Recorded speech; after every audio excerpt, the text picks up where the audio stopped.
What are the salient features of Indian Constitution? First, lengthiest written constitution. Second, federal system with unitary bias. Third, parliamentary forms of government. Fourth, synthesis of parliamentary sovereignty and judiciary supremacy. Fifth, integrated independent judiciary. Sixth, guaranteed six fundamental rights and also other rights. Seven, socialistic Gandhism, liberal and intellectual directive principle of state policy. 8. A secular state.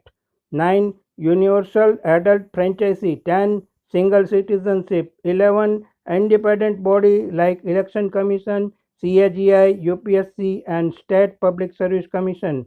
12th. Provision of emergency. 13.